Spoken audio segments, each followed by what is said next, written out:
Contact. Multiple vectors closing. 70 Dominion warships locking formation arcs. They're boxing us in, Commander.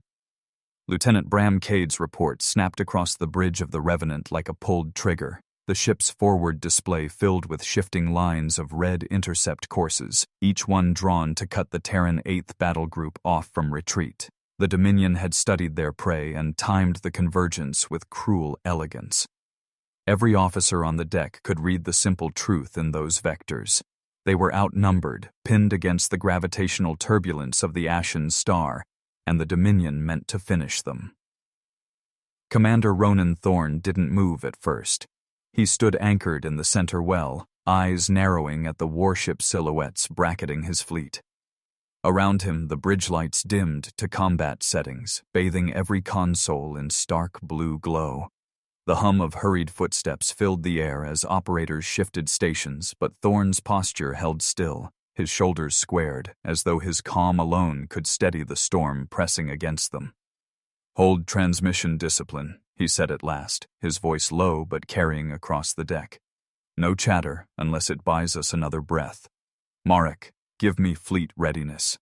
Exec Marek Holt's hands danced across his laser plasma display. "Status: 37 ships still combat capable, 5 crippled, munition stocks down by half, fuel at 40% on the average. If they close, sir, we can make them bleed, but—" His words trailed, the silence ending the sentence better than defeatist terms ever could.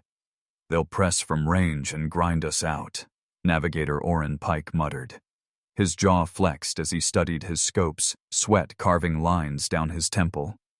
"We won't last more than an hour in the open." Ronan's gaze shifted to the dark horizon beyond the Dominion perimeter.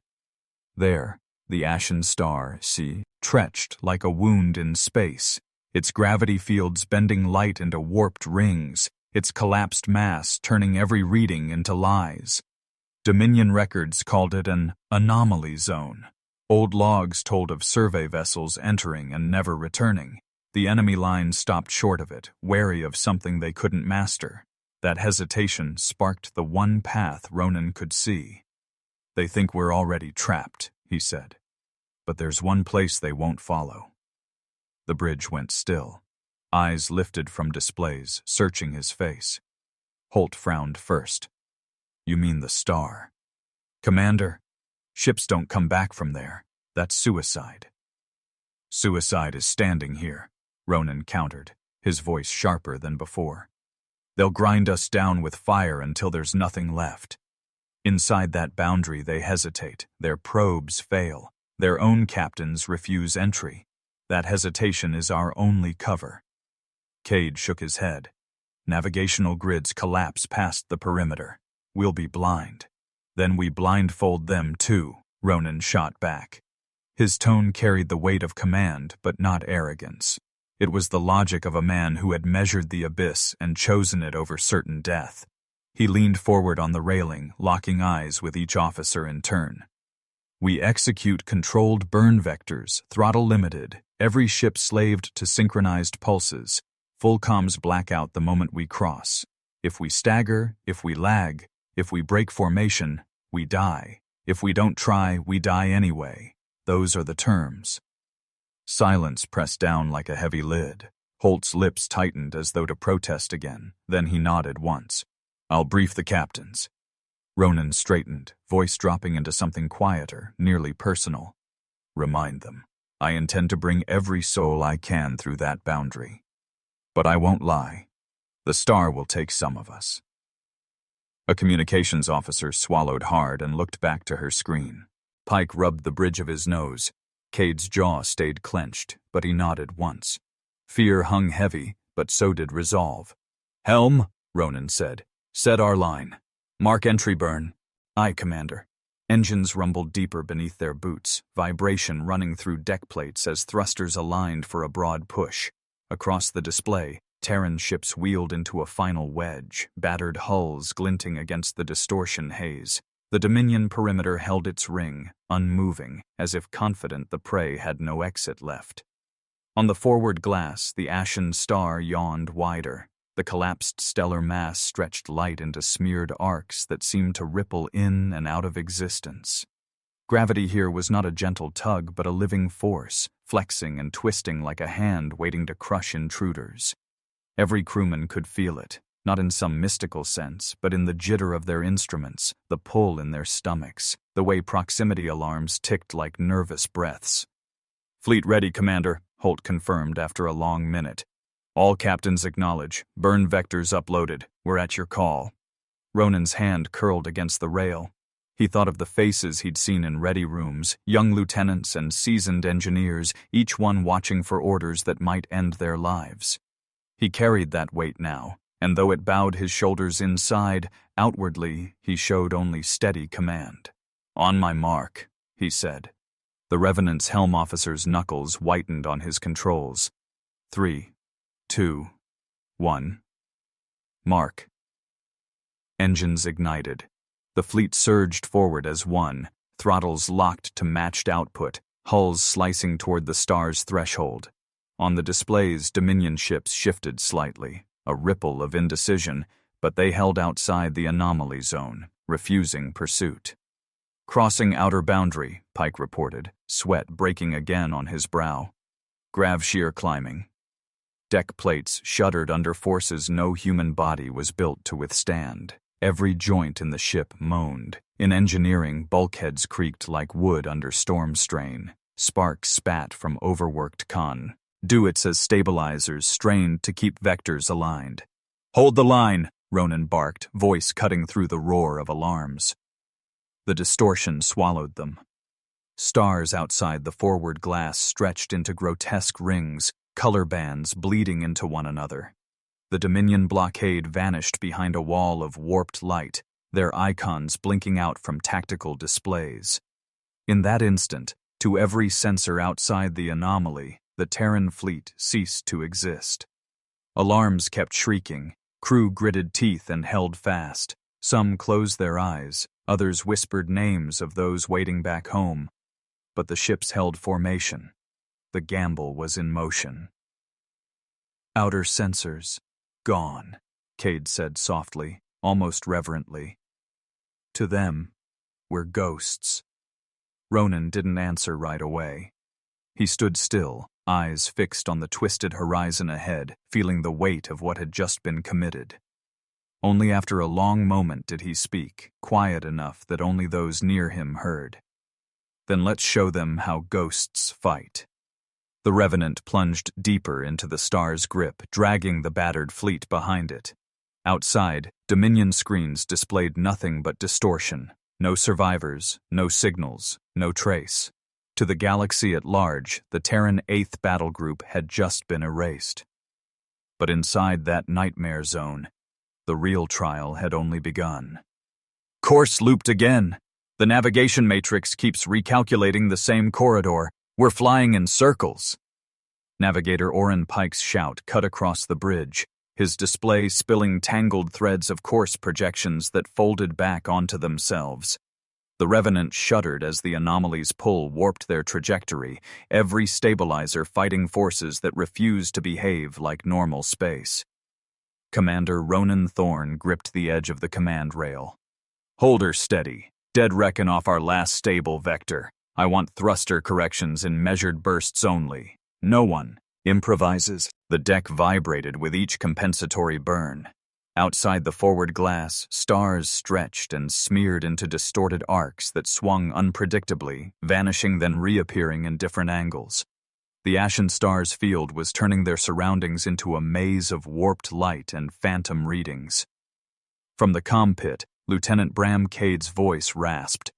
"Multiple ships reporting systems feedback. Power drains rising. Life support in 3 vessels at red status." Ronan's gaze hardened.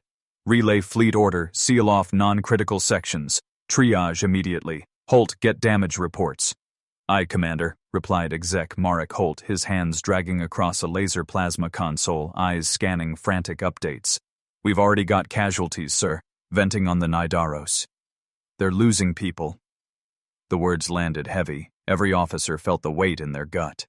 Then a new sound ripped through the bridge, the bone-deep groan of something tearing, Pike's head snapped up. Reading hull stress spikes on the Carthage, they're drifting into a shear channel.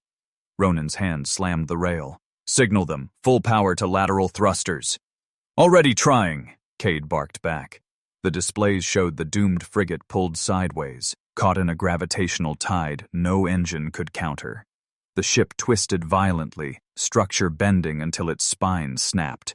A white burst of escaping plasma marked the end, fragments spinning like sparks in a furnace. The bridge crew flinched as the tactical screen blinked the Carthage's icon from green to void. No one spoke for several heartbeats.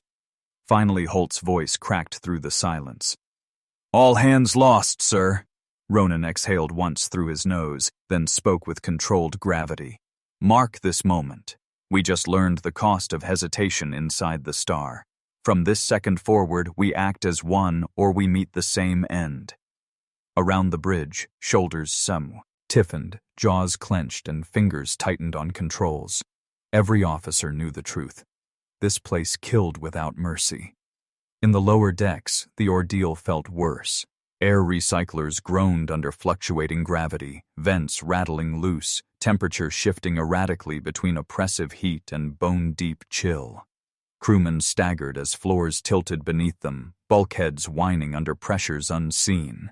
The smell of burnt insulation drifted where circuits overloaded. In the med bay, orderlies strapped patients into cots to keep them from sliding as the ship lurched. Hours bled together. Pike tried to chart stable eddies, but each plotted course dissolved when the anomaly twisted again. Thorne ordered a complete doctrine overhaul. Non-essential decks sealed, power rationed to survival levels, only skeletal lighting permitted in most corridors. Crews were rotated in 4-hour shifts to combat exhaustion.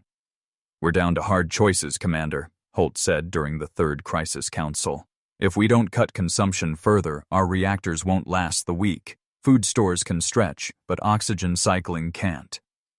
Ronan studied the officers seated around the cramped wardroom, each man gaunt with fatigue.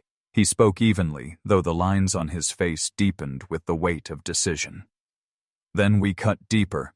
All entertainment feeds terminated. Heating reduced to survival minimums. Hull compartments without critical systems to be vented. We make this ship lean or it breaks." Idris Vale, the chief engineer, grimaced. "That'll put crew morale through the floor." "It'll keep them breathing," Ronan replied. And so the doctrine was carried out. Compartments were abandoned and sealed, personal items locked away or jettisoned.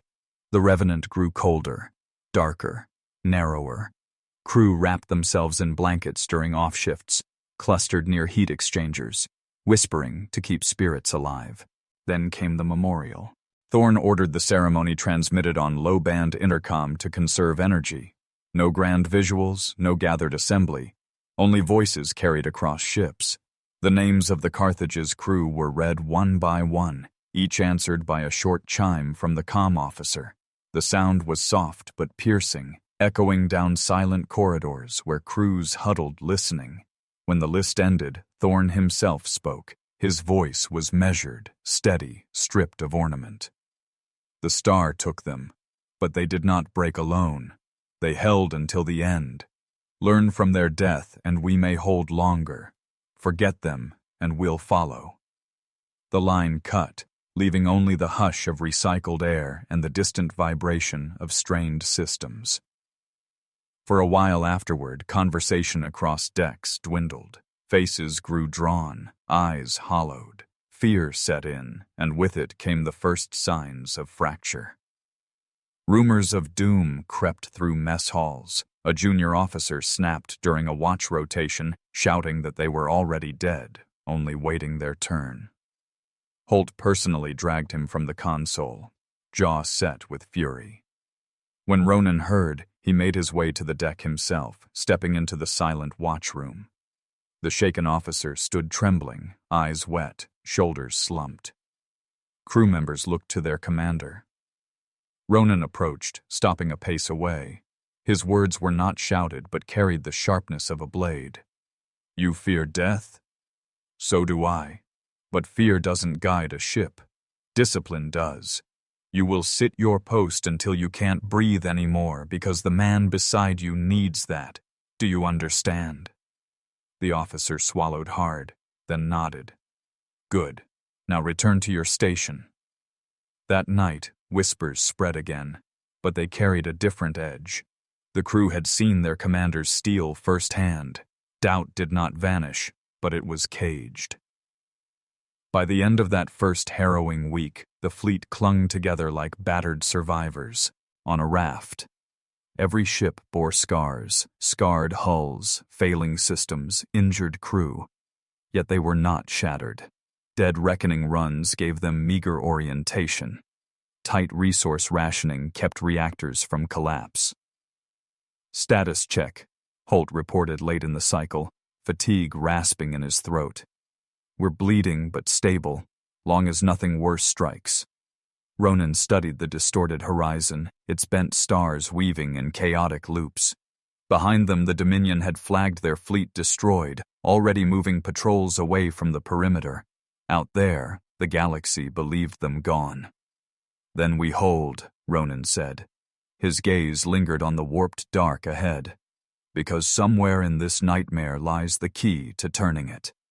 The bridge crew exchanged tired glances.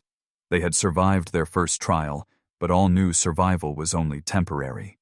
The Ashen Star had tested their resolve and claimed its first ship. The next test would demand more, and for that, they had to be ready. They can't hold another cycle, Commander. If we don't act, those hulls will tear themselves apart anyway. Exec Marek Holt's words carried the weight of inevitability. He stood beside Commander Ronan Thorne on the Revenant's bridge, pointing to the heads-up display that tracked fleet condition. Two Terran ships, the Halcyon and the Vigil, glowed a dull amber, structural integrity collapsing in jagged waves. The Ashen Star's shifting tides battered their weakened frames each hour, and the data told a story no officer wanted to read aloud.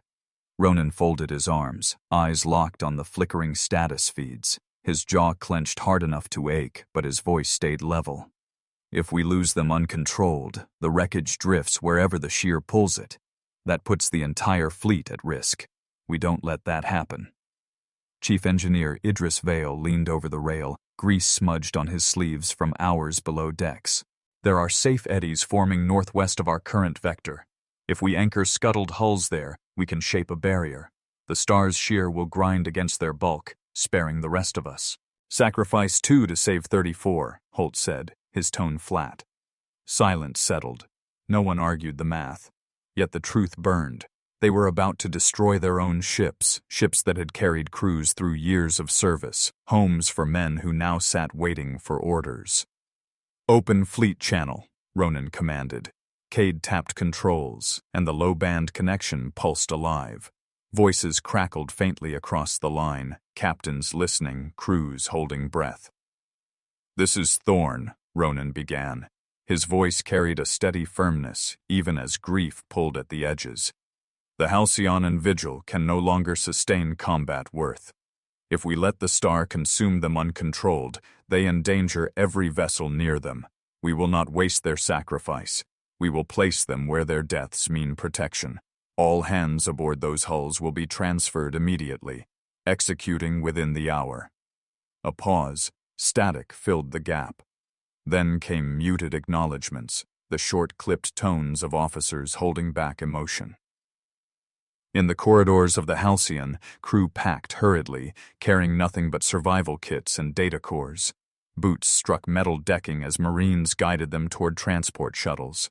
Men pressed hands briefly against bulkheads as they passed, a wordless farewell to the vessel that had been their life. On the Vigil, a young technician whispered to his console before abandoning it, the glow of its screen dying as power shut down behind him. Vale directed engineers to rig demolition charges along critical struts. "Set to detonate on remote trigger," he ordered. His voice was rough, but his hands moved with certainty. "We'll time it against the shear, maximize their use as shields." Hours bled into tension. Shuttle after shuttle ferried survivors across the distorted zone, hulls buffeted by erratic gravitational tugs.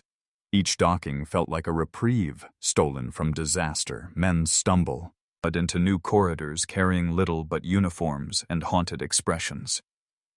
On the Revenant's bridge, Holt tightened rotation clocks, assigning refugees into work shifts.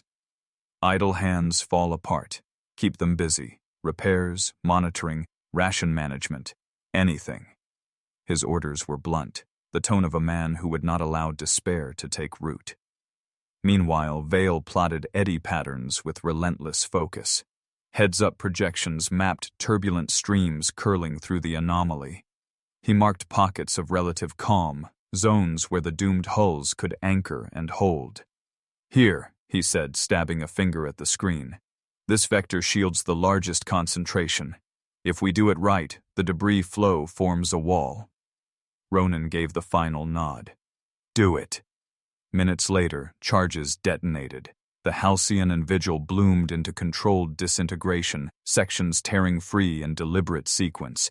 Massive chunks of armored hull rolled into the eddy Vale had chosen, where gravitational streams caught them like nets. Plates twisted and locked against one another, forming a jagged shield wall. Sparks cascaded as ruptured cores vented plasma into nothingness, then guttered out. From the bridge, crews watched their former companions become a barricade. The spectacle was both breathtaking and horrific, the transformation of proud ships into lifeless wreckage. The comm line carried a hush.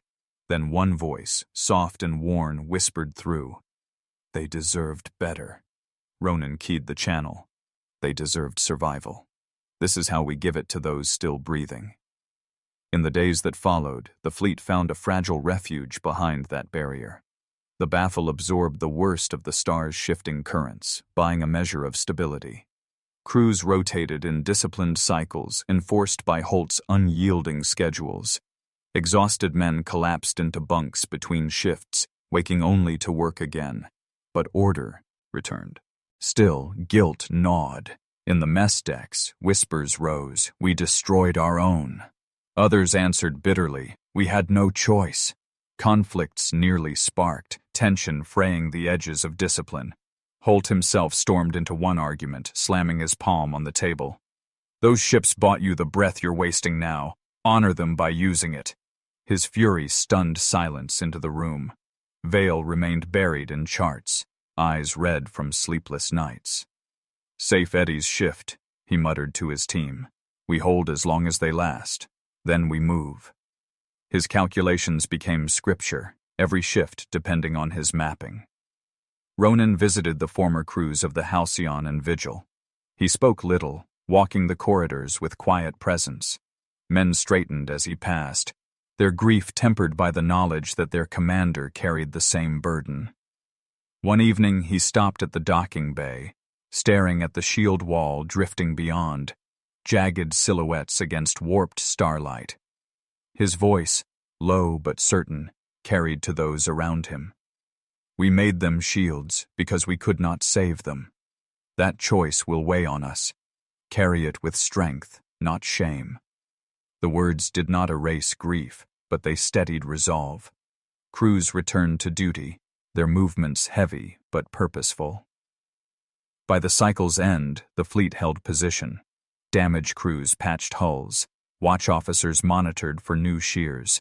The barrier of broken ships drifted like guardians, their sacrifice holding the line. The Ashen Star had taken more lives, but the Terrans had shaped loss into survival. A temporary haven had been carved out of tragedy. For the first time since entering the anomaly, the fleet had space to breathe, however thin. And in that narrow breath, seeds of the next step began to take root. "Contact dead ahead, not sheer debris. Those are hull fragments." Navigator Oren Pike's voice snapped tension back across the Rev. "Inant's bridge." He leaned toward his heads-up display, recalibrating the overlay to track the drifting shapes caught in a slow spiral beyond their temporary shield wall. The pattern was wrong for natural wreckage. These pieces had structure, panels, compartments, even stripped framework. Commander Ronan Thorne stepped closer, eyes narrowing. "Scale?" "Large," Pike answered, his throat tight. "Multiple vessels, not ours." The bridge fell quiet. Each officer stared at the drifting silhouette on the display. It bore Dominion geometry, sleek hull curves broken into jagged bones, torn clean by the anomaly's forces. Exec Marek Holt straightened in his chair. Dominion ships, wrecked, but intact enough to study. Ronan's gaze hardened. Launch scouts, full tether protocols. I want eyes and hands on whatever lies out there. Minutes later, a squadron of smaller craft cut away from the Revenant and glided toward the spiral. Pike himself rode point, strapped into the lead scout. He gripped the controls tighter than usual, body tense against the irregular pull of gravity currents. As they neared the wreckage, he saw hull plating scoured black, weapon arrays twisted into grotesque angles, and airlocks ripped wide as if gnawed by invisible jaws. "Recording everything," Pike muttered over the comm. "Never thought I'd see Dominion dead in the water." His co-pilot's eyes flicked nervously. "Sir, this place ate them like it nearly ate us." "Which means their arrogance isn't infallible," Pike replied, scanning for data cores. "Latch points on the starboard drift section. Prepare tethers." Magnetic grapnels hissed outward, snapping onto Dominion plating with a dull clang. The scouts reeled themselves in, suits ready for breach entry. As Pike's boots touched the fractured hull, his stomach tightened. Even through the fabric of his visor, the place radiated menace. Inside the shattered corridors, they moved with lamps sweeping pale arcs across scorched walls. Floating debris brushed against helmets, personal gear, shattered consoles, scraps of uniforms burned beyond recognition. Every step stirred fine particles that sparkled faintly in the lamplight.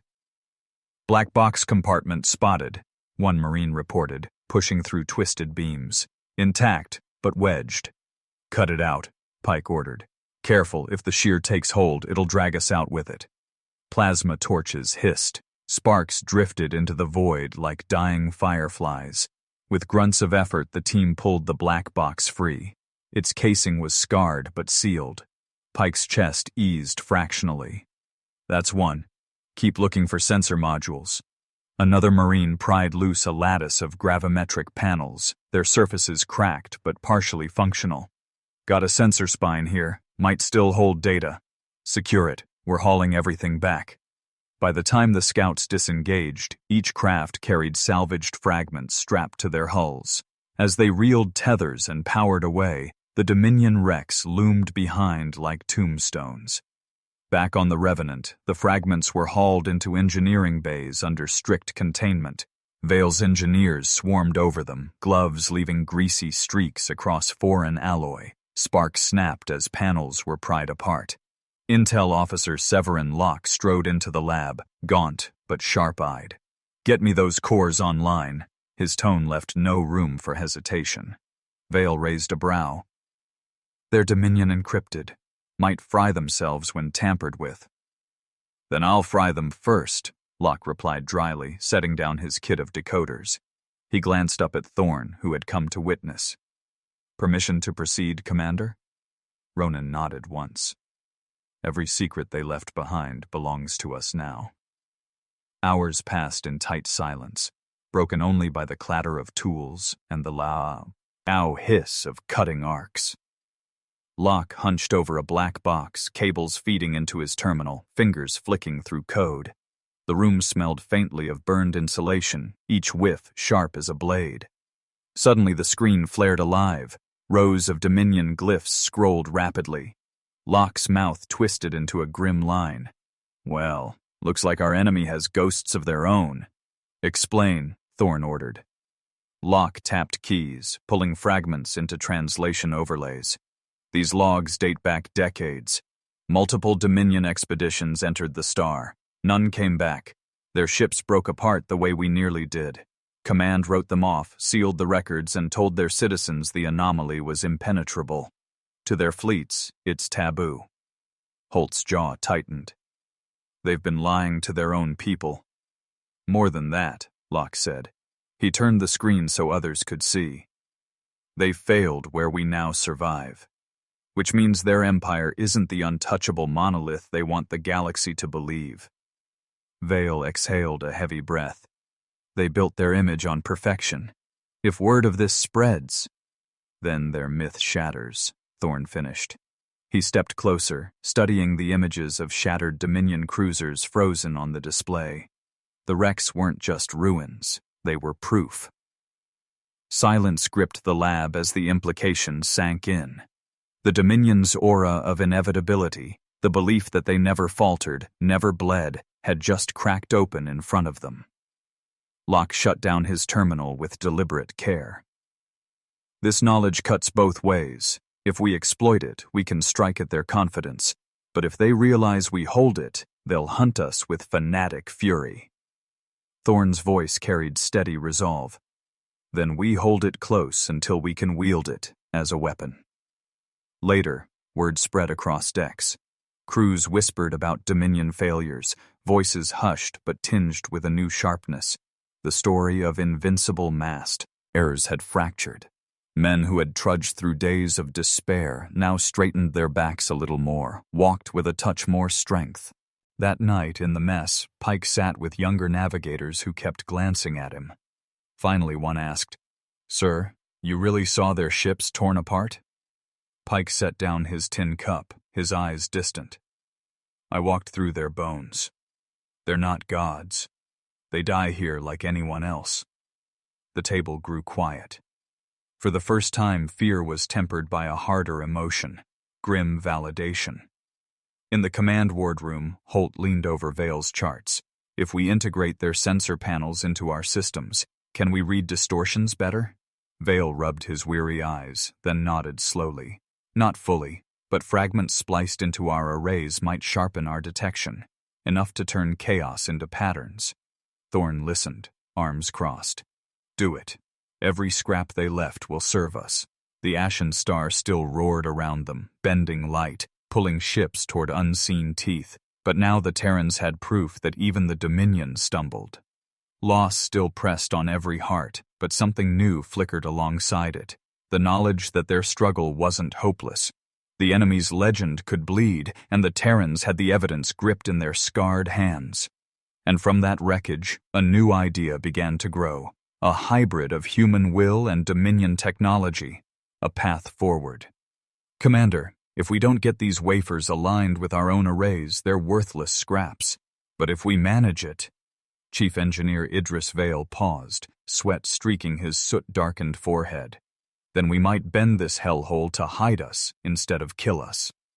Ronan Thorne leaned over the rail of the engineering bay, watching sparks jump from a Dominion gravimetric panel as Vale's crew struggled to mount it to the Revenant sensor mast. The Dominion alloy resisted their welders, shrieking as clamps tightened. The panel was fractured, one edge warped like molten glass, but it still pulsed with dormant energy.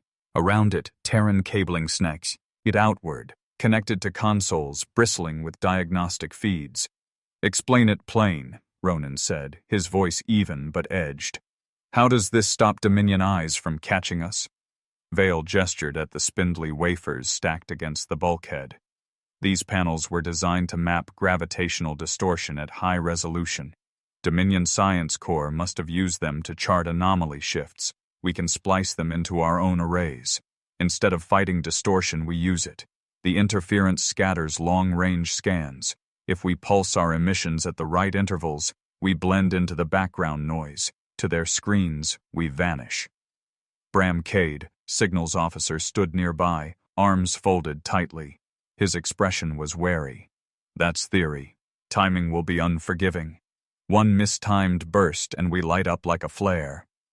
Ronan's gaze swept over the faces watching him, Vale's stubborn determination, Cade's guarded skepticism, Holt's unreadable stoicism. Then he gave a single nod. "Make it work."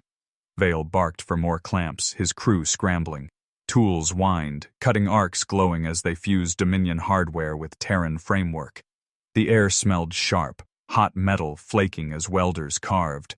Sparks rained down on the deck, hissing where they struck protective mats.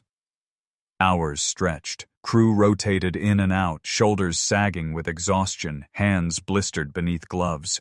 Vale drove them harder, his voice echoing down the bay.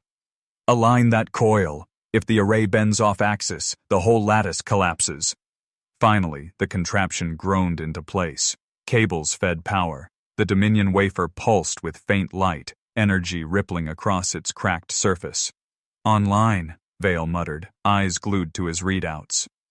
On the bridge, Cade hunched over his console, calibrating emission bursts. Linking Terran pulse drivers to Dominion wafers now, synchronizing phase intervals. His fingers twitched across the keys. "Give me distortion nodes, Pike." Navigator Oren Pike squinted at his heads-up overlay, mapping gravitational waves like a sailor charting storm currents. "Nodes locked. Feeding vectors." "Ready," Cade said, though tension rippled in his shoulders. "Engaging GhostNet in 3, 2, 1. The deck vibrated with a low shiver as the system discharged.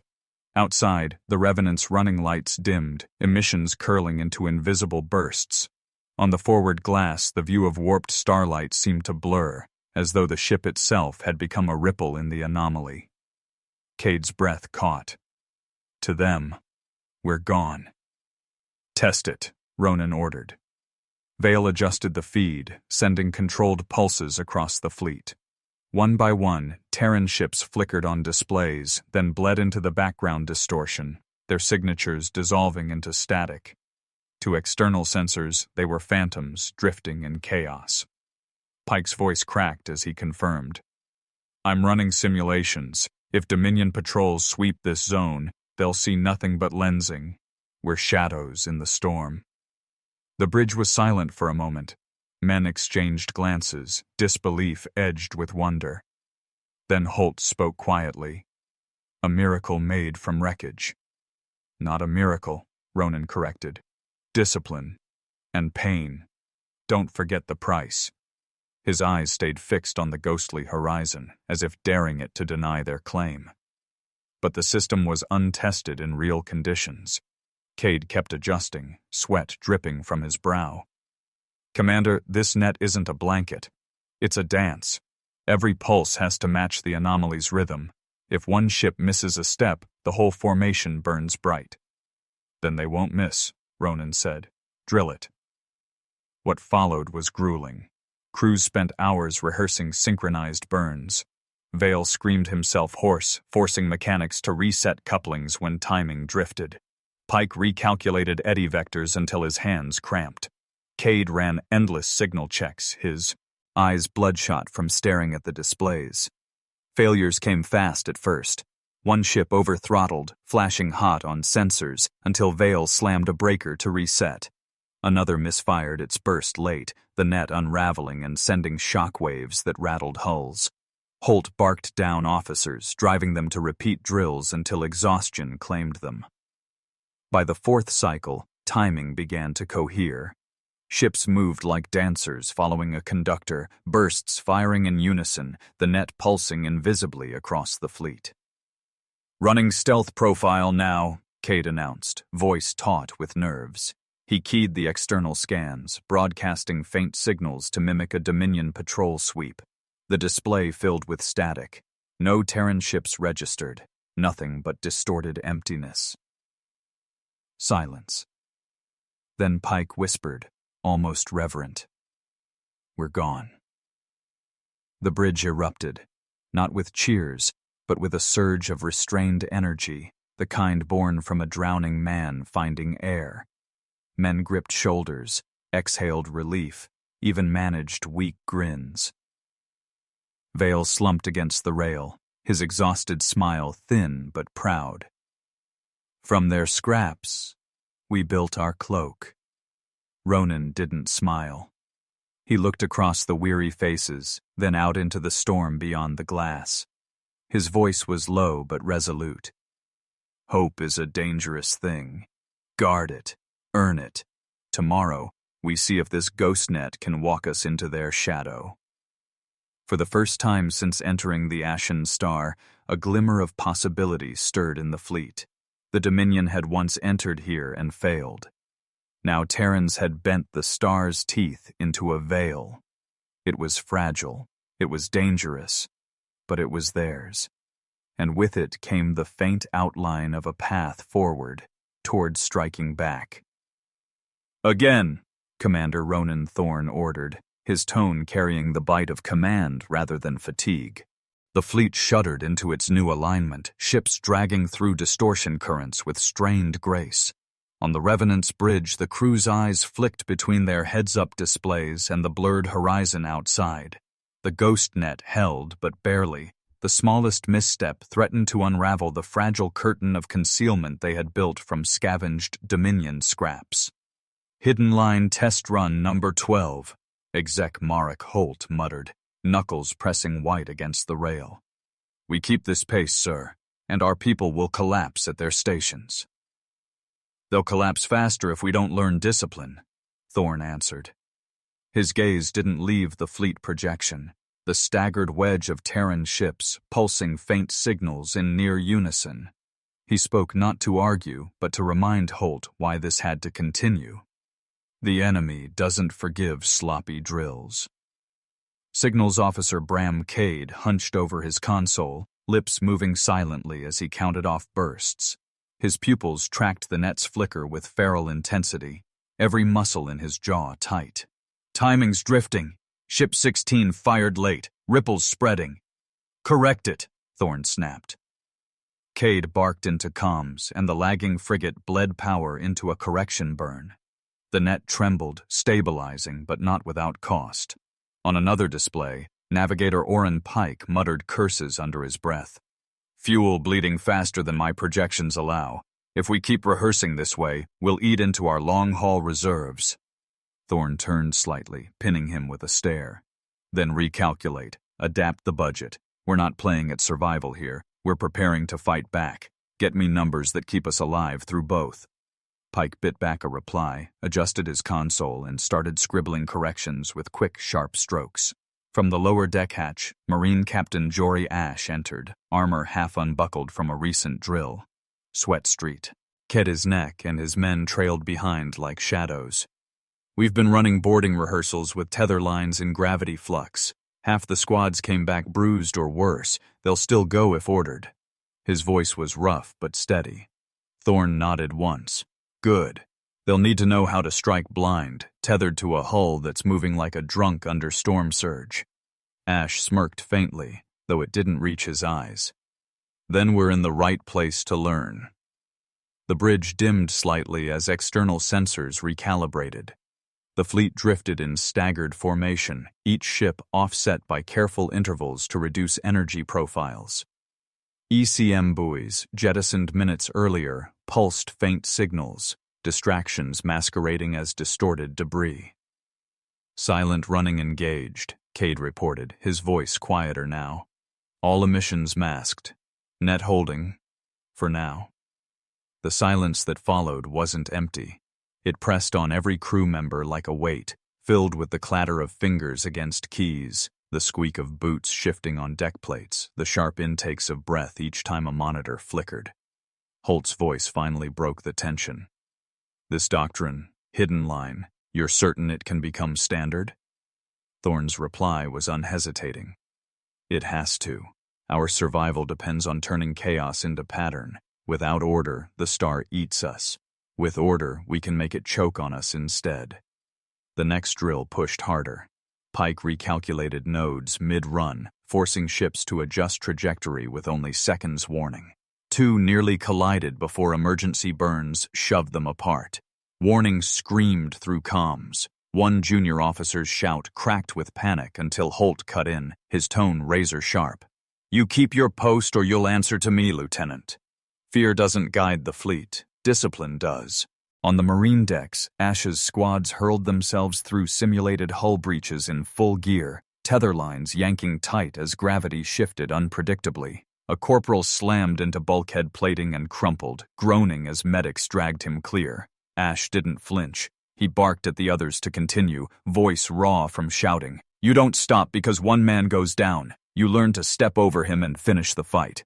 He'd expect nothing less. Ronan visited the Marines during a break, walking among sweat-drenched soldiers strapped into narrow benches. They looked up, faces drawn and hollow, waiting for their commander's words. He didn't deliver a speech. He simply rested a hand briefly on the shoulder of the bruised corporal, nodded once and said, "You're still here. That matters." Then he left them to their work.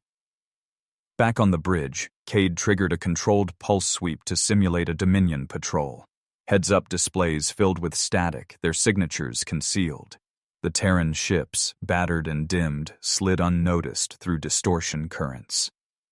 "Enemy would have missed us," Cade said softly, almost to himself. His voice trembled with something close to awe. Vale, hunched at a console nearby, exhaled a shaky laugh. "Then the dead ships out there gave us their last gift." But Holt wasn't smiling. He pointed at the fuel logs. "If we're going to use this tactic beyond drills, we need stricter rationing. We can't burn hot every cycle and expect to strike anything meaningful."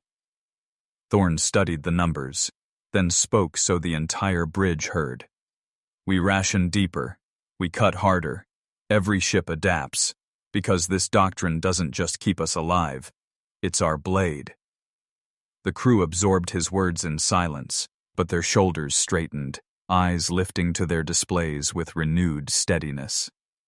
The final drill ended with the fleet coasting silently, every ship in position, the net intact. The anomaly's waves rolled past them, blind to their passage. For the first time, it felt less like luck and more like discipline had shaped survival. On the bridge, Holt allowed himself a small nod. "It's holding. I'll call that progress." Ronan didn't allow the moment to swell. He cut it short with the weight of reality. "Progress isn't victory. We'll test this doctrine under fire soon enough. Until then, we grind it into our bones." Pike closed his eyes briefly, exhaustion dragging at his features. Ash flexed his bruised hands, jaw set. Cade stared at his console, lips moving silently as he recalculated timings for the 50th time. Each man carried the strain differently, but all understood what they had built. The hidden line was more than formation. It was a covenant, order carved from chaos, discipline forged through loss, and when the time came, it would carry them into the enemy's shadow unseen. The next step was not survival alone. The next step was striking back. "Target in sight, border comm relay, range 3,000 clicks," Navigator Pike reported, his voice clipped with nerves. On the Revenant's forward glass, the Dominion relay floated against warped starlight like a cold sentinel. A spindly lattice of antennae radiated from its core, blinking with steady beacons that stitched enemy fleets together. Destroy it, and Dominion patrols in this sector would stumble blind for days. Commander Ronan Thorne studied the image. The ghost net wrapped around his fleet like a fragile cloak, every pulse synchronized to distortion nodes. They had drilled this maneuver until exhaustion hollowed the crew's eyes, but drills had no consequence beyond fatigue. This was different. This was their first strike.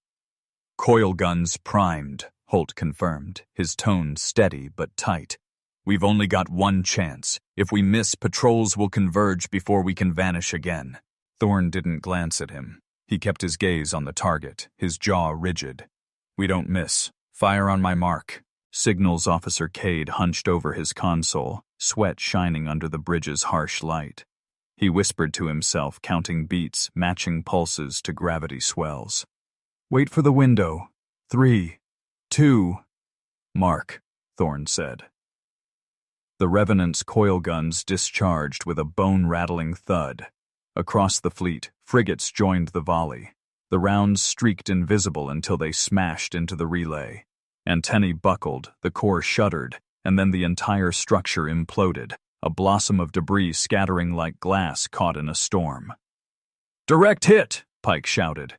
Relief bled through his voice before discipline caught it, but Thorne wasn't watching the wreck. "Boarding team, go." From the bay, Marine Captain Jory Ash led his squad into the void. Their shuttle cut toward the shattered relay, tether lines spooling out. The wreck still pulsed faint power, enough to spark along torn plating. Ash barked orders, voice carried through comms. "Move! Get me that core before the patrols sniff us out."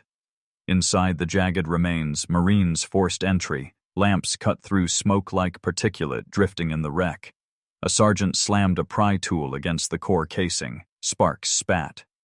"Cryptosalt's located," he called, hefting a sealed cylinder. Package secured, Ash confirmed. We're pulling out. On the Revenant's bridge, Cade's display flared red. Patrol signatures incoming. Fast frigates 2 minutes out.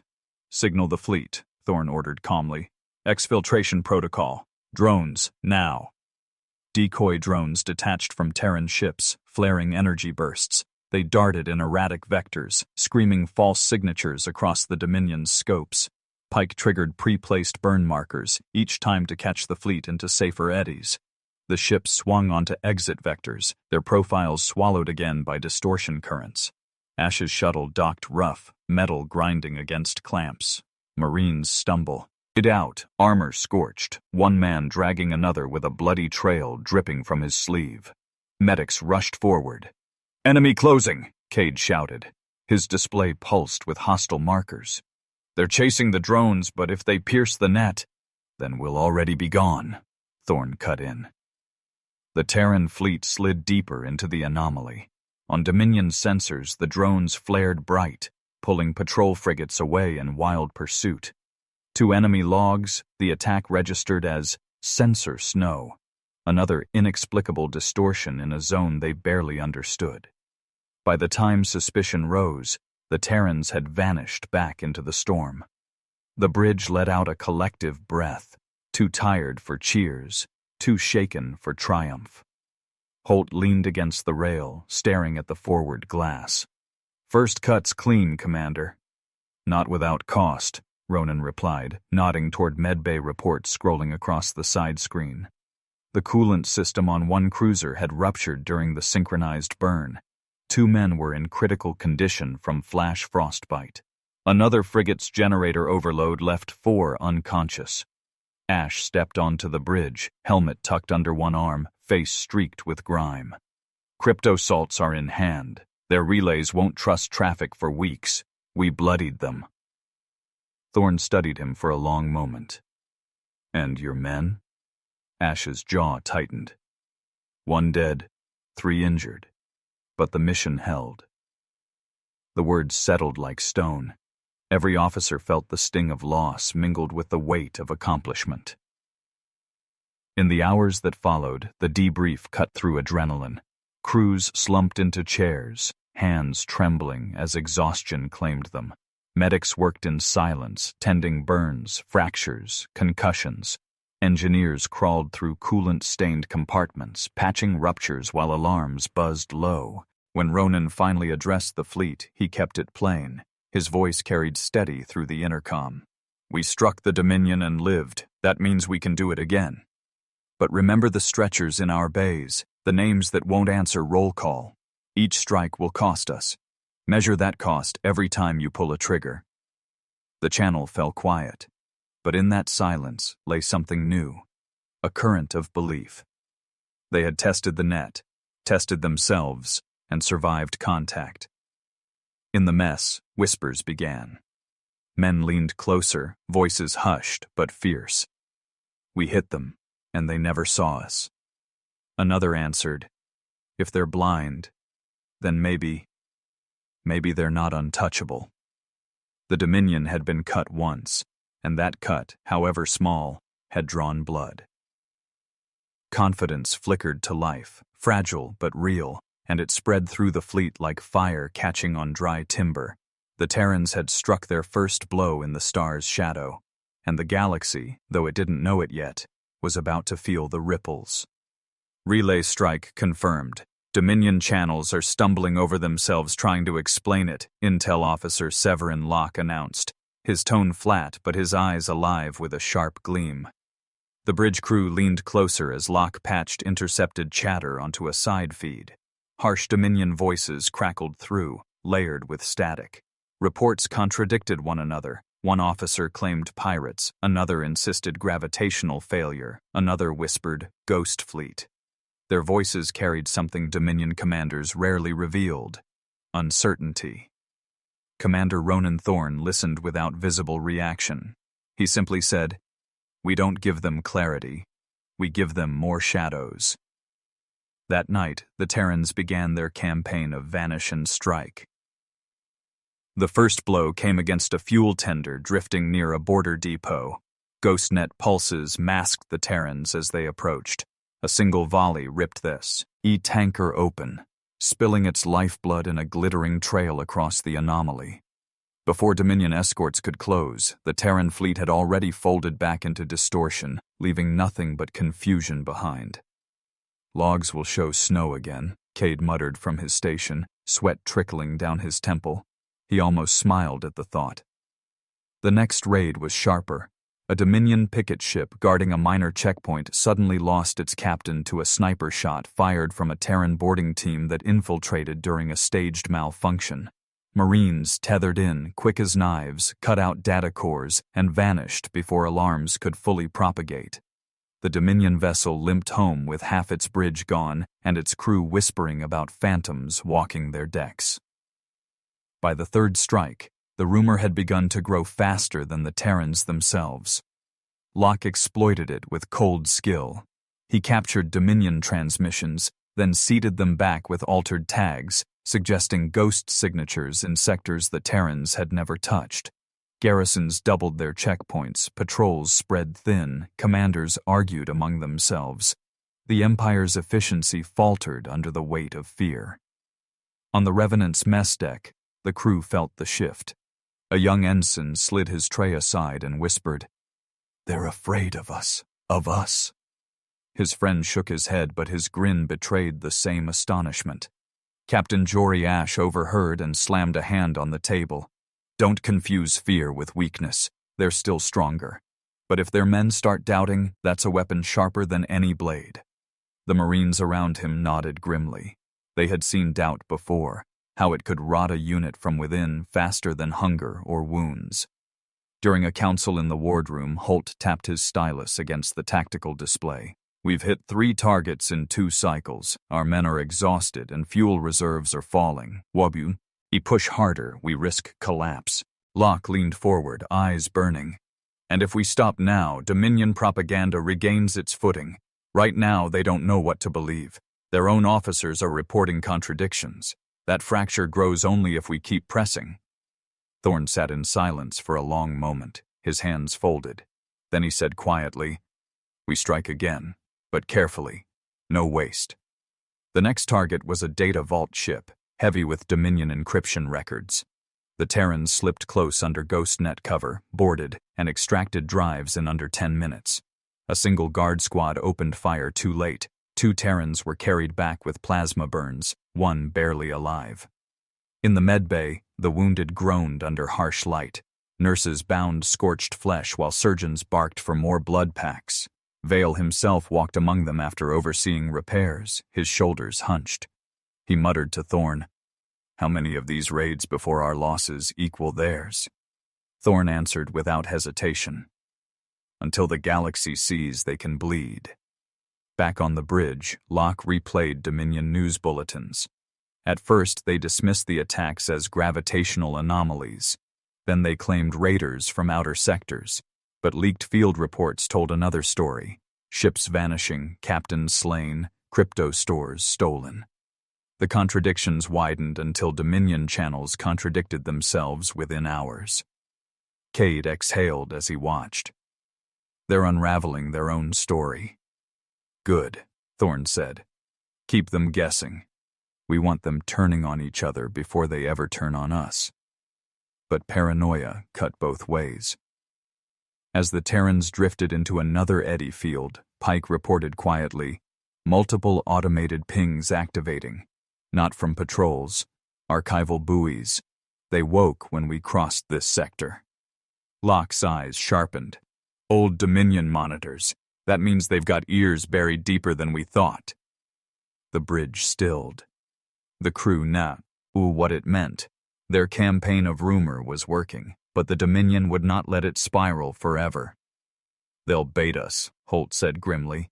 "Soon." Thorne's gaze lingered on the distorted horizon. He didn't smile, didn't frown, but the weight of his voice carried finality. "Then we take the bait on our terms, not theirs." The crew exchanged looks, each man sensing the tide turning. They had wielded fear like a weapon, but fear also called predators closer. and the Dominion was preparing a trap. "They've staged prisoners as bait." Vale's voice cut through the bridge like a blade. His hands shook as he enlarged the feed on the laser plasma display, the fractured glow painting harsh lines across his face. The image revealed Garros Station, a circular sprawl of docking arms and shattered stone repurposed into a fortress. Dominion cruisers circled in deliberate cadence, their rotations creating overlapping fire lanes like teeth of a steel trap.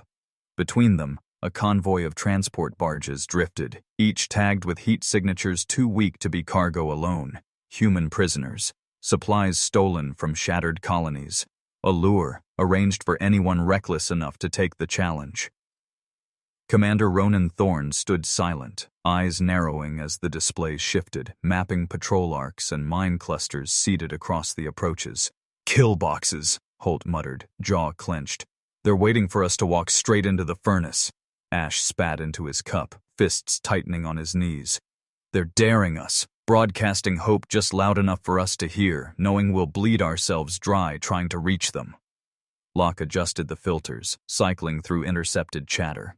Dominion officers were laughing in clipped tones, confident their theater would end the nuisance of Terran raids once and for all. The bridge smelled of sweat and coolant, nerves stretched tauter than cabling under. Load. Every crew member understood the stakes. Rescue meant survival with honor. Refusal meant endurance with shame. "Wardroom. Now," Thorne ordered. Inside the cramped chamber, the senior staff gathered. The table glowed with projections of blockade lines, minds glowing like scattered embers, prisoners marked as faint silhouettes drifting in the convoy's shadow. The air tasted of recirculated metal and bitter coffee. Holt spoke first, stabbing at the display with his stylus. "We charge that line. We're slaughtered before we're halfway across. Their cruisers rotate firing arcs like clockwork. Even if we cut through, those mines close the exits. It's a wall designed to chew fleets apart." Ash slammed his palm against the table. "And what then? We leave them? Men, women, children, our own, paraded as bait? We've been telling the galaxy we fight for survival, not cowardice. If we turn our backs now, we hand Dominion every argument they need to brand us liars." The words hung heavy. Locke cleared his throat. His calmness was colder than Ash's fury. "Ethics aside, the strategic value of those transports cannot be ignored. Prisoners rescued become recruits. Supplies stolen become lifelines. Dominion propaganda collapses if their stage play ends with us burning their script." Vale shook his head, voice raw. "And if we fail? We lose not just the prisoners, but every ship we've built hope on. Then the galaxy sees the opposite, that we gambled and lost everything in a single move." Eyes turned to Thorne. He did not rush. He studied the blockade on the glowing surface until the silence itself grew unbearable. Finally, he spoke, voice steady. "Sacrifice has weight. To throw lives away without calculation dishonors those we save. But to ignore our people chained within sight of freedom dishonors everything we've fought for." The room darkened as the projection dimmed. Only his words remained. "So we do both. We risk, but on our terms." Heads lifted. Thorne outlined the plan with deliberate gravity. Decoys up front. Old hulls fitted, with signal amplifiers, driven hard into their kill box. Dominion will fixate, pour fire into shadows. Meanwhile, our core fleet bends wide, through distortion deeper than they expect, far beyond their patrol arcs. We emerge behind the station, strike their rear, and tear open a corridor. Ash's Marines board the transports under cover of chaos. Holt frowned, tapping calculations. "Fuel for such a sweep is brutal. One misstep in distortion, we scatter or shred." "Better shredded on our own terms than picked apart on theirs," Thorne said flatly. Ash grinned wolfishly, the first smile since the briefing began. "I'll take my men straight through hell if it means pulling even one family out of those cages." Vale still hesitated. "This isn't strategy. It's a gamble. Locke leaned forward, eyes like sharpened glass. Every war turns when someone gambles. The difference is whether you stake the right table. The debate raged for another hour, voices colliding against duty, risk, faith. Each officer bore scars from earlier choices. Each new hesitation would kill more surely than Dominion fire. In the end, when Thorne raised the question formally, engage or retreat, not one voice spoke against. The decision landed like a drumbeat across the wardroom. Outside in the lower decks, rumors spread before orders were even written. Mechanics whispered while tightening bolts on coolant lines. Cooks traded grim jokes as they portioned rations. Gunners sat polishing coil barrels as though preparing for judgment. Fear was present, but sharper was the fire of defiance. In the hangar, Ash drilled his Marines with ruthless efficiency. Tether drills repeated until arms ached, boarding charges assembled with meticulous care. He barked at his men not to think of death, but of those waiting inside the transports, their faces unseen, but imagined with every strike of a hammer and every click of a rifle bolt. On the bridge, Locke refined signal seeds, preparing false signatures to cloak the decoys.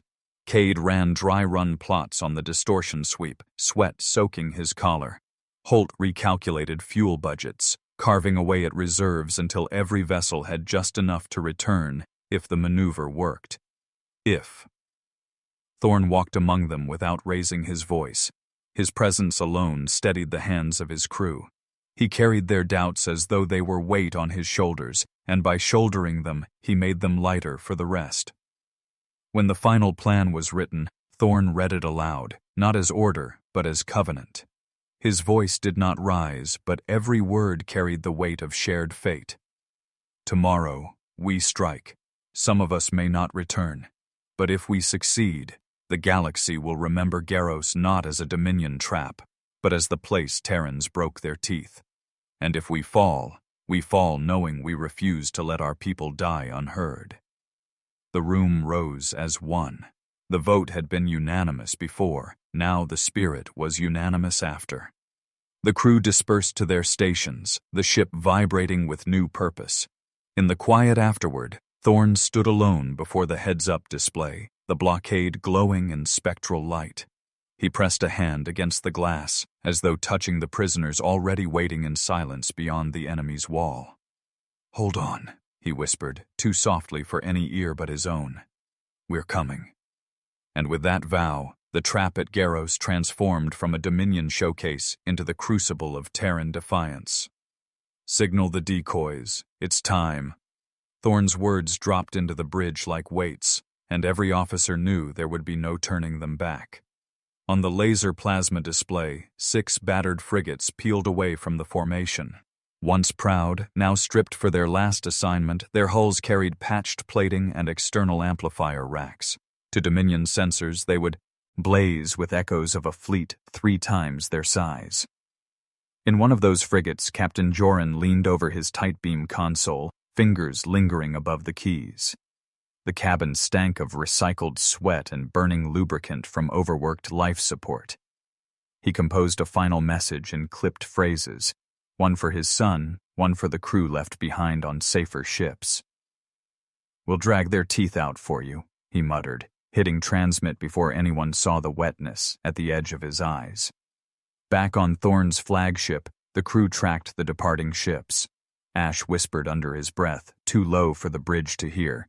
"That's men walking into fire." His Marines straightened their shoulders, unwilling to let the thought break them. The Dominion picket screen came alive the moment the decoys crossed the engagement boundary.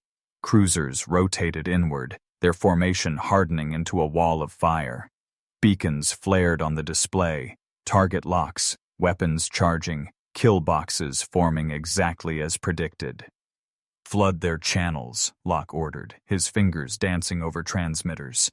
The decoy frigates screamed out fake chatter, panicked orders, fleet identifications, distorted casualty calls. To Dominion ears, the main Terran force had arrived headlong and reckless. Joran gave his own order calmly. Weapons, fire to miss, keep them guessing, and when we're dry, light the magazines. The frigates lunged forward. Rail batteries spat streaks of fire not meant to hit, but to keep enemy gunners busy. Mines bloomed as their detonation fields tripped, scattering debris in every direction. Then came the sacrifices. One by one, the frigates overloaded their storage bays. Shuddering booms tore through the void, scattering plumes of light that mimicked reactor deaths. Dominion observers reported kills by the dozen, confirming exactly what they wanted to believe. The Terran core had walked straight into the grinder. Cade's jaw tightened as he read the timing window on his console. His hands were slick against the grips, every heartbeat louder than the next. "Ghost net pulse locked," he said, voice cutting. "Transit corridor opens in 90 seconds. If they see the distortion align, we're exposed." "Hold them looking forward," Thorne answered. "That's all we need." On the decoy ships, tight beam channels carried final words. Some sang songs from colonies already lost. Others spoke to families who might never hear them. A junior officer whispered into the dark, "Tell them I didn't break." Ash gripped the rail behind Vale, face carved from stone. "They're buying us a path. Don't let it close." The Dominion reacted exactly as planned. Heavy units rolled forward, their commanders desperate to crush what they believed to be the main Terran fleet. Their rear pocket thinned as ships abandoned anchor positions to join the slaughter. The blockade's jaw opened wide, an invitation hidden inside arrogance. Cade launched the ghost net pulses.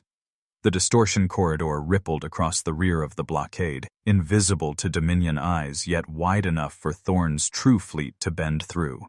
Sensors dimmed and flickered as if the galaxy itself looked away for a heartbeat. "Transit window active," Vale announced, his voice trembling with both fear and awe. "Core fleet, advance," Thorne commanded. His tone carried no rise, but every man on the bridge felt its weight like a battle cry. The flagship shook as drives surged. Crews clutched rails, eyes fixed on displays, bodies braced against the strain of the shift. Each second stretched into eternity as they threaded the corridor, shadows of Dominion mines flickering just beyond the distortion edge. Behind them, the last of the decoy frigates ignited. Joran's vessel split apart in a glare that painted even Dominion sensors blind for precious seconds. Hat light was the curtain behind which Thorne's fleet slipped unseen. Ash closed his eyes, whispering the names he knew would never come back. Locke, beside him, simply adjusted signal filters, carrying their memory in silence. Vale's knuckles whitened as he gripped the console, refusing to look away from the passage ahead. When the distortion cleared, the Terran fleet emerged in the Dominion rear pocket. Before them loomed the station's spine, unguarded, its keepers staring the wrong direction. The pocket had formed exactly as Thorne envisioned. The bridge was silent. Every man felt the echo of sacrifice pressing at their chest, but none spoke of it, not yet. Thorne broke the silence with the only words that mattered. "We hold here. Wait for my mark to strike." The screen burned with enemy confusion. Dominion commanders still hammered the forward kill box, blind to the knife sliding at their back. The decoys had done their duty. The gate was open. "Transit complete. Gates collapsing behind us," Vale shouted, his voice cracked by the strain of the distortion jump.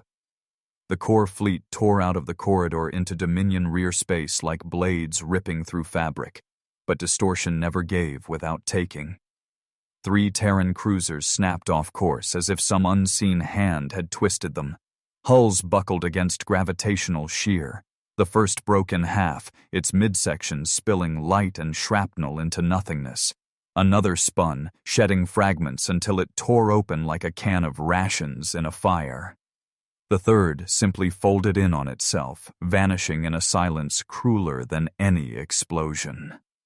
The flagship bridge shook under recoil as space-time ripples washed over them. Panels sparked, one screen fizzled black.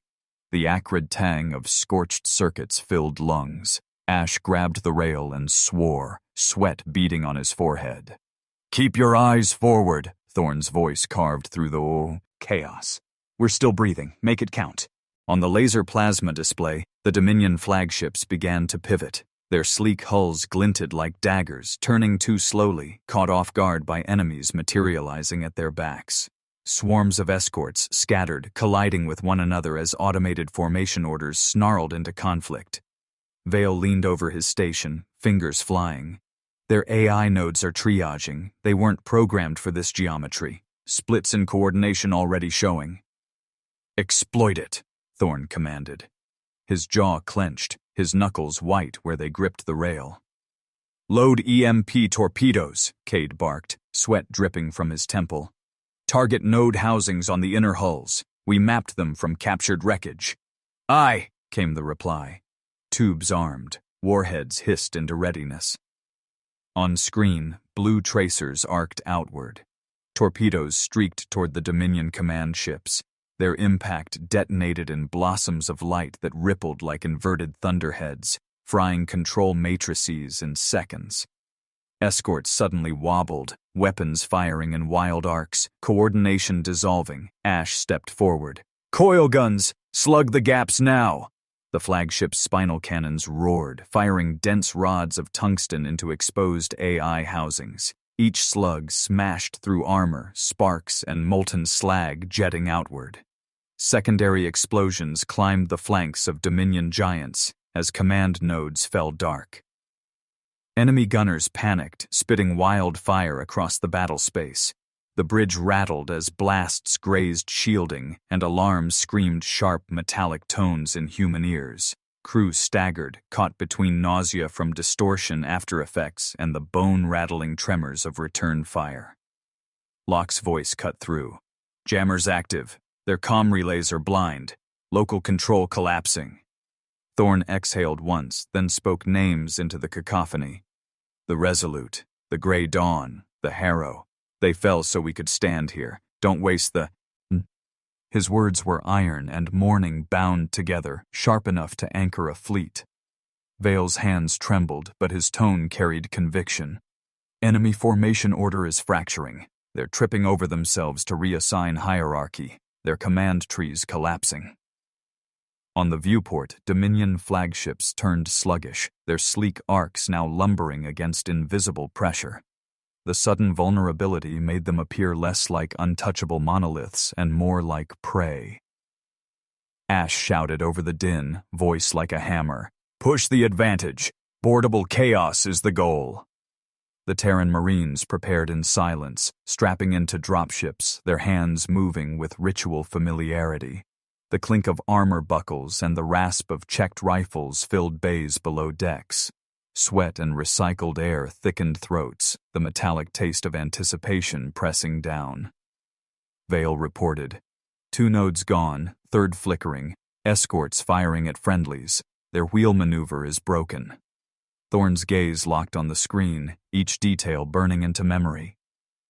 "Then we hold until they bleed order. Stay in knife range. Make them feel us at their throat." The flagship heaved as another salvo rocked its shields. Sparks rained down, the heat sharp against cheeks and the tang of singed insulation flooding the air. But the Terran line held, anchored by sheer will. Cade's hands gripped the rail. They'll realize soon. Their rear pockets compromised. Command will try to restore hierarchy by brute force. "Not before we gut their lungs," Thorn answered, his tone flat, eyes fierce. EMP detonations continued tearing through nodes, jammers cutting Dominion voices into static. Flagships wheeled like wounded beasts, bleeding fire into the void. The bridge quieted for a beat, crew listening to the chaos they had birthed. Then Ash slammed a fist against the rail, voice cracking with fury and awe. "By God, they're unrevealing." Thorn's gaze didn't waver. "Good. Because we're not here for glory. We're here to take them apart until there's something left to board." Vale's console blinked red. "Warning, power surges across their secondary lines. Some of their AI matrices are trying to reboot." "Then hit them again," Thorn growled. Keep hitting until they can't remember what standing means. Coilgun slugs tore through weakened plating. EMP torpedoes bloomed with coruscating light. Jammers howled across every channel. Dominion warships staggered like giants caught in a storm of knives. And in that storm, Terran Marines prepared their descent, ready to carve history with their own hands. The gate had opened. The throne stood vulnerable, and chaos had become a ladder. Breach charges set. 30 seconds. Ash barked into his throat mic, voice rasping against the recycled dryness inside his helmet. The corridor of the Dominion flagship loomed before them, plated bulkheads blackened by earlier impacts, deck grates trembling with each distant coilgun strike from the outside battle. The charges blinked in a jagged rhythm like a countdown heartbeat. Ash raised his hand, holding his squad steady. The Marines crouched, weapons up, their armor scuffed with transit scars. Sweat trickled under collars, the sour bite of recycled air mingling with oil from their rifles. Every breath carried tension, harsh and metallic at the back of the throat. The wall split outward with a thunderclap, fragments spinning down the passage, heat seared across armored sleeves, the flash blinding for an instant. Then they were moving. "Through the cut!" Ash roared, diving into the breach first. Inside, Dominion lighting strobed crimson. Sirens wailed, the sound more automated panic than human alarm. Alien crew scattered ahead, their pale features frozen in indecision. Without their AI nodes feeding instructions, they hesitated, rifles half raised, eyes darting for prompts that never came. A Marine beside Ash fired first. The crack snapped through the narrow hall, dropping one Dominion officer where he stood. The rest flinched, ducked, then faltered again. Ash surged forward, rifle barking short, controlled bursts, his boots pounding the grated deck. "Secure junction," he ordered. Two squads fanned left and right, pushing Dominion defenders back into side corridors. The air smelled scorched from discharged weapons, bitter on the tongue, thick enough to sting eyes even behind visors. Vale's voice crackled in Ash's ear. "Primary target is the command uplink chamber, 40 meters ahead, second hatch to port. Expect misrouted bulkheads, AI still forcing random lockdowns." "Copy." Ash motioned forward. "On me, double pace." They jogged through flashing corridors, shadows stretching under the strobes. Dominion personnel lurched in confusion, some trying to bar their path with rifles held awkwardly, others abandoning posts outright. Marines cut through them, each burst of fire echoing like hammer blows. Blood pooled along seams in the decking, slick beneath boots. At the next sealed hatch, Ash slapped a magnetic charge on the frame. The detonation boomed, smoke curling against his visor. A Marine surged through the haze, clearing corners with crisp sweeps of his rifle. Inside, Dominion consoles lined the chamber. Blue-white data streams coursed across laser plasma displays, unreadable alien characters blinking like fractured code. A cluster of command uplinks glowed with steady pulses, the brainstems of the AI matrix. "Set charges on those trunks," Ash snapped. Marines rushed forward, backpacks opening to reveal shaped charges. They knelt, pressing explosives onto conduit clusters, wires glowing faintly with residual heat. The tang of burnt insulation thickened the air. Then movement. Dominion soldiers spilled through an opposite hatch, armor gleaming. This group didn't hesitate. They had trained for fallback. "Contact rear!" A Marine show. Muted. Ash pivoted, rifle up, squeezing off bursts. Slugs ricocheted, sparks filling the room. Marines dropped to cover behind overturned consoles, rounds chipping plating, the sound like drum fire in a canyon. "Frag out!" One soldier lobbed a grenade. The explosion snapped ears inside helmets, dust and debris raining from the ceiling. Ash slammed his shoulder against the wall, emptying his magazine. "Push them out!" he roared. Marines surged, rifles spitting flame. Two Dominion fell screaming, armor punctured. The rest broke, retreating into the corridor, fire dying with their nerve. "Back to work!" Ash snapped. His chest heaved, the tang of cordite harsh in his mouth. Charges locked green on Vale's heads-up display. Trunks rigged. Detonation on your order. Before Ash could answer, alarms shrieked again. Bulkhead doors slammed down on their map route, cutting off the clean exit. Node's misrouting us, Vale said, voice strained. We'll be trapped if we wait. Alternate path? Ash demanded.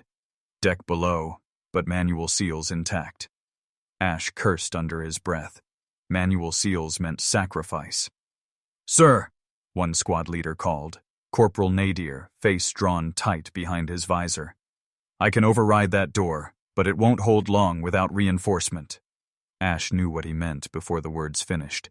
You break the latch, it'll vent. Nadir didn't flinch. Seal needs mass. My suit can plug it long enough for the rest to pass. Ash's gut twisted. That's a death sentence. Nadir's voice steadied. Better me than all of us. My kid's on Luna. Tell him I made it count. The squad froze. Silence pressed harder than the alarms. Then Ash gritted his teeth. Do it. And for God's sake, make it worth the price. Nadir stripped his helmet off with a final tug, eyes burning with resolve. He forced a grin at his squad mates before shoving his armored frame into the hatch seam. The door screeched against his shoulders as it fought to close, blood slicking his lips from the pressure. Go! He snarled, voice breaking.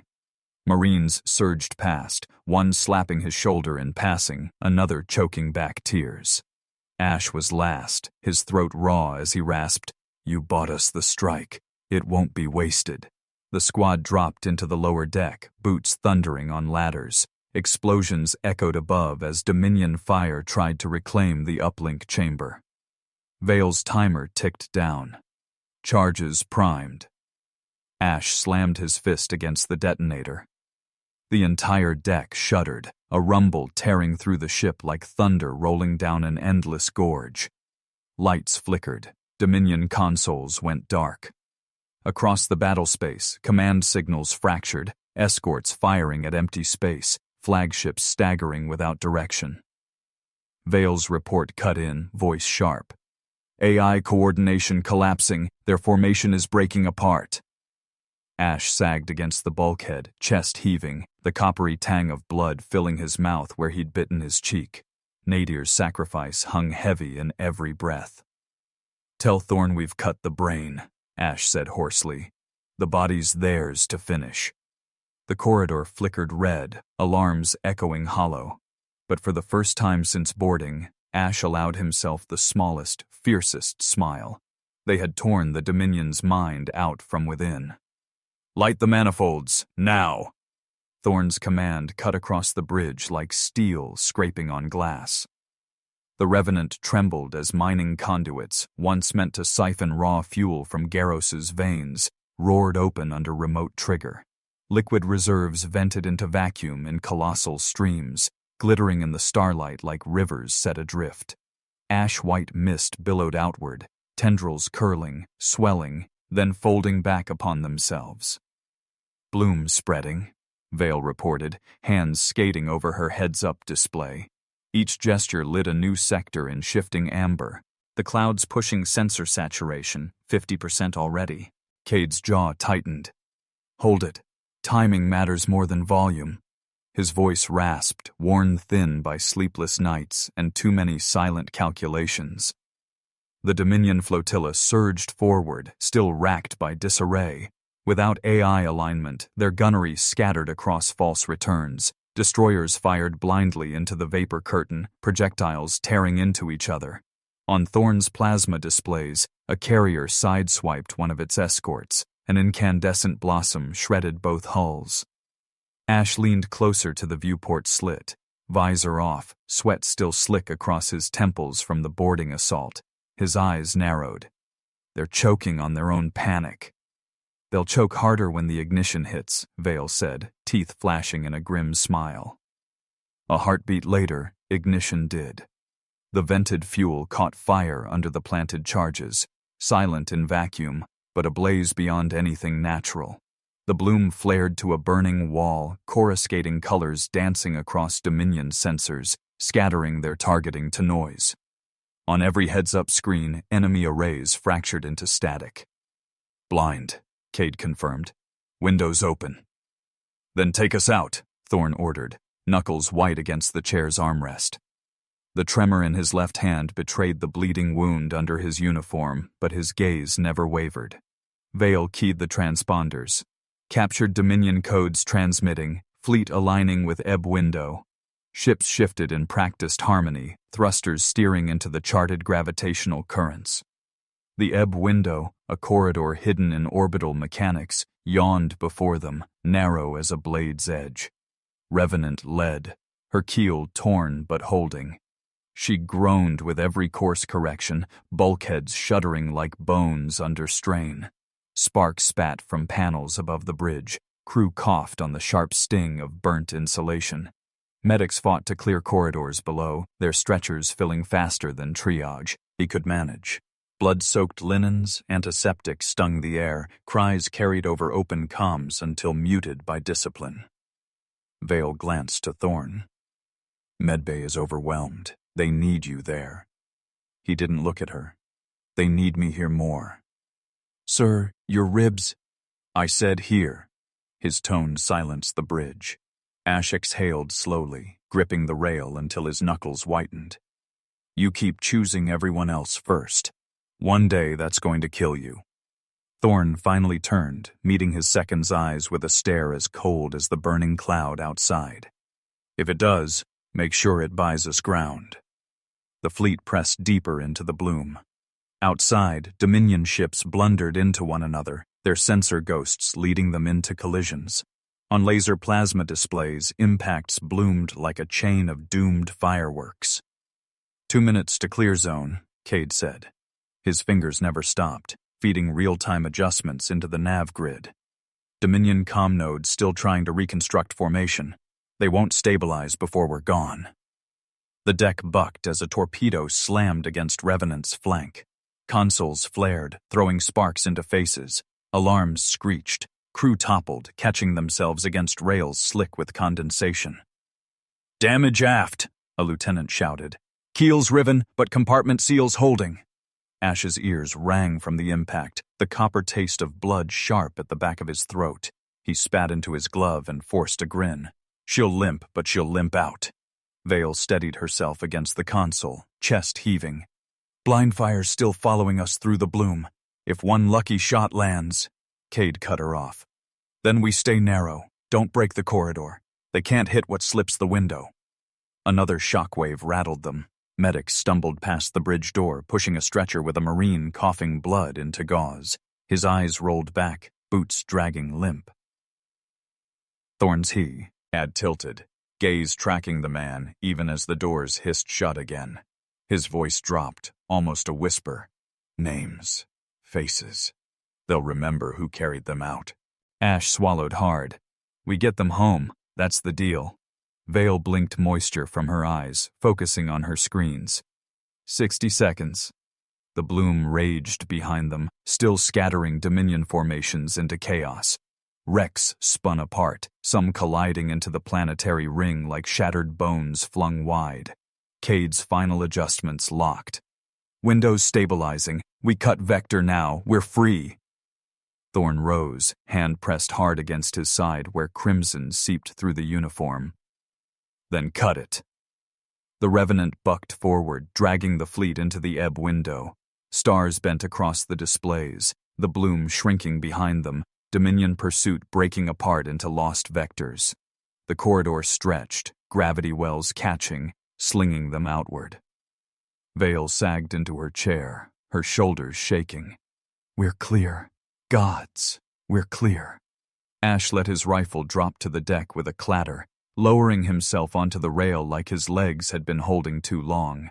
His breath came rough, tasting iron. "Then we pay for every inch we stole. But we made it." On the displays, Dominion formations blurred into distance, their scattered fire dying into static. Thorne remained standing, swaying but unbroken. His gaze stayed locked ahead, beyond the bloom, beyond the corridor, beyond the pain blooming in his chest. "Get the wounded stowed. Count every ship. We don't lose track of a single name." Ash looked at him sharply. You're bleeding through your uniform.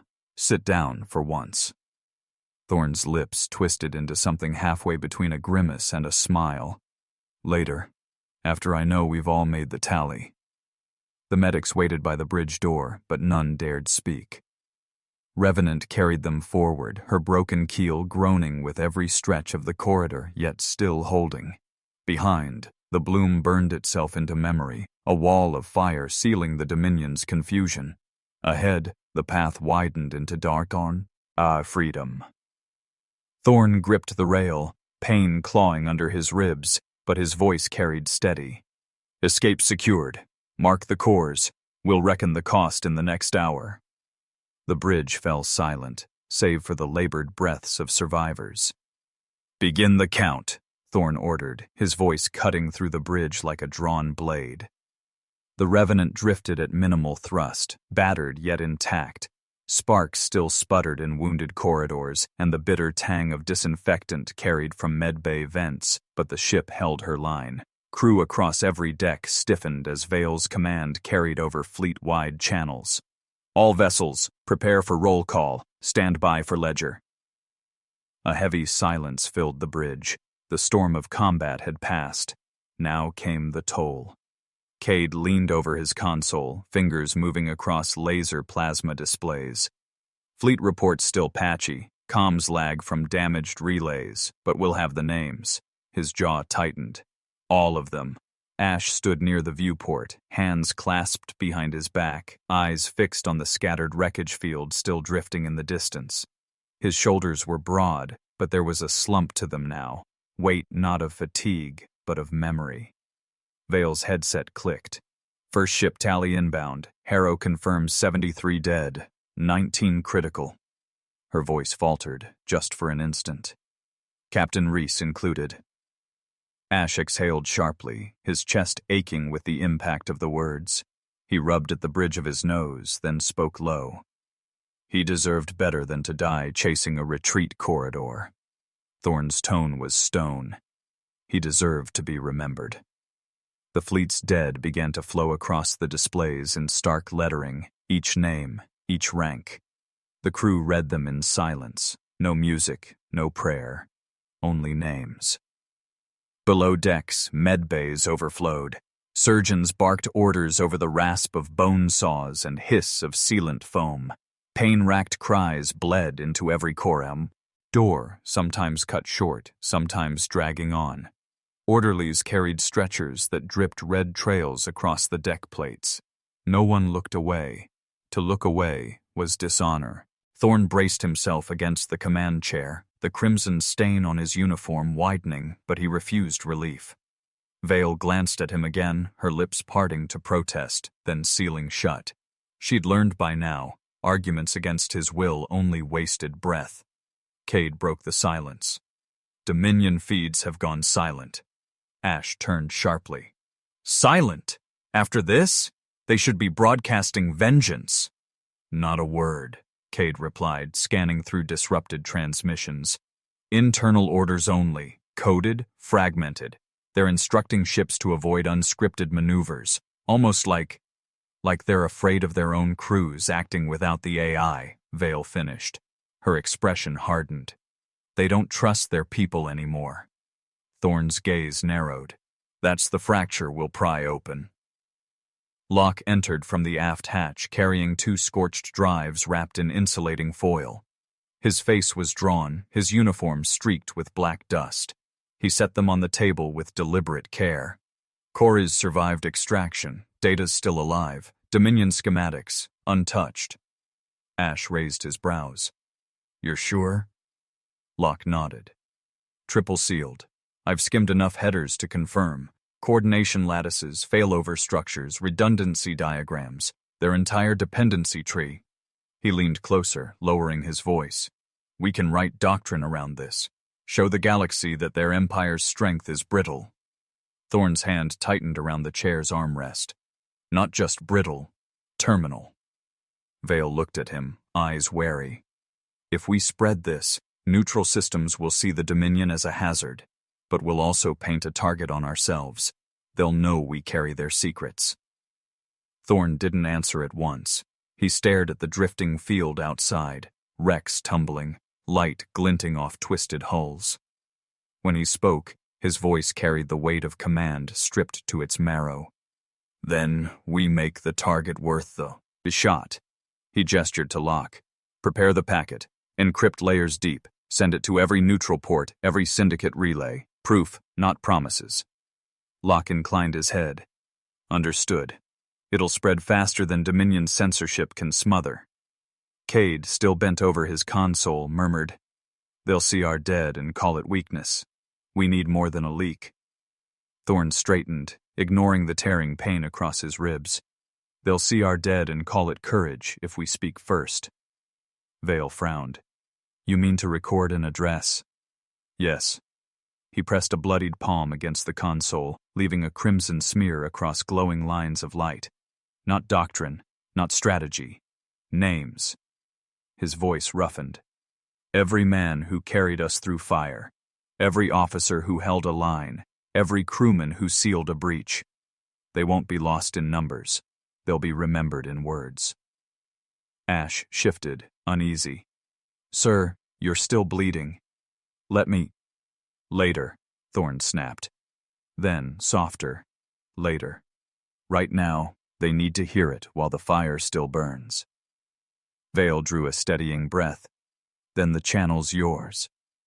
The recording began fleet-wide. Thorn stood before the lens, shoulders squared, face pale but steady. His voice carried across every ship, every med bay, every cabin. "We left Garros with more than cores. We left with memory. And memory is what keeps us human." He began reading. Names, one after another, spoken clearly, firmly.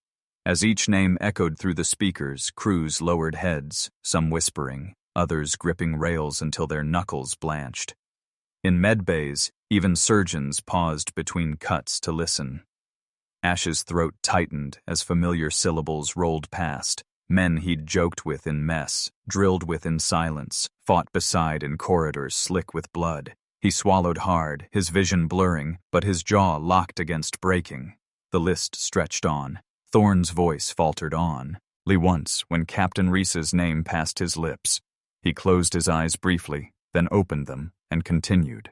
When the last name was spoken, silence followed. A silence heavier than any gunfire, denser than any wreckage. Thorn finally said, "This is our ledger. The living carry the duty. The dead carry the honor. We don't forget. We don't discard. We build forward on their weight." The broadcast ended. Across the fleet, men and women sat in silence, breathing as one.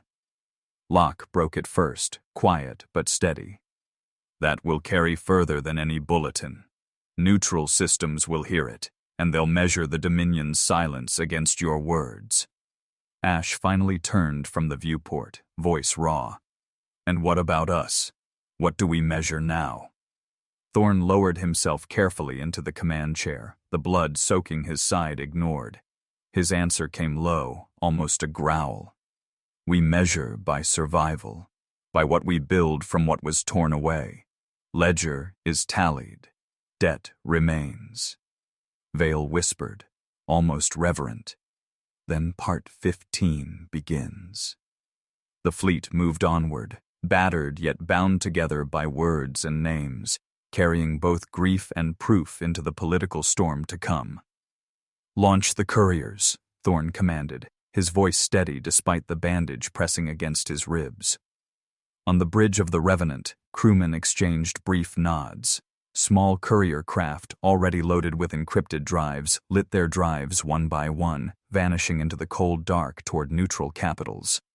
Each ship carried Dominion schematics, proof of the Empire's dependency, and testimony of the Terran dead. Vale tracked their trajectories on the heads-up display, lines of light arcing toward unfamiliar stars. "First wave clear, second aligning. They'll scatter across 300 lanes. Interception would take an empire moving in concert." Cade gave a thin smile. "And that's the one thing they can't do anymore." Ash leaned forward, arms crossed. "Assuming the neutrals believe what they see, some won't. Some will call it propaganda." Thorn shifted in his chair, breathing sharp from the wound. Then we've done our part. We showed them truth before silence swallows it. Belief will follow blood. The bridge fell quiet, save for muted signals relaying fleet posture. Reports filtered in. Dominion forces had reoccupied Garros, though not with their usual show of authority. Their capital ships hung wide, command nodes spread thin, and patrols flown by human officers were forced into rigid lanes. The image projected across the heads-up display told its own story. The Empire had blinked. Vale tapped the edge of her console. They're dispersing assets to prevent cascade failures. It's a retreat in every sense but name. Ash exhaled slowly. They'll never admit it publicly. But every captain on those ships knows. They're bleeding confidence. Cade added, and the longer they hesitate, the stronger our message spreads. The fractures widen. Locke entered, carrying a data slab under his arm, his uniform still stained with the work of the last battle. He placed it on the table, the surface scrolling with lines of tactical doctrine.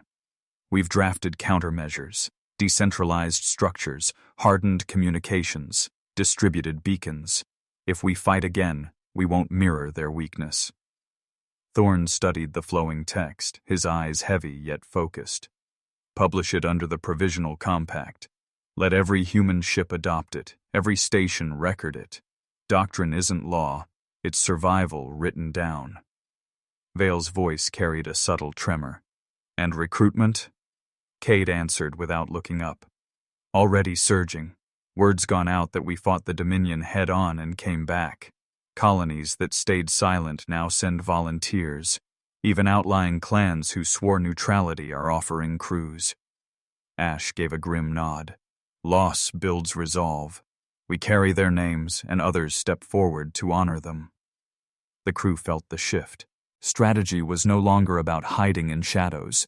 It was about shaping tomorrow. But before tomorrow, the dead needed to be laid to rest. The hangar deck had been cleared for the memorial.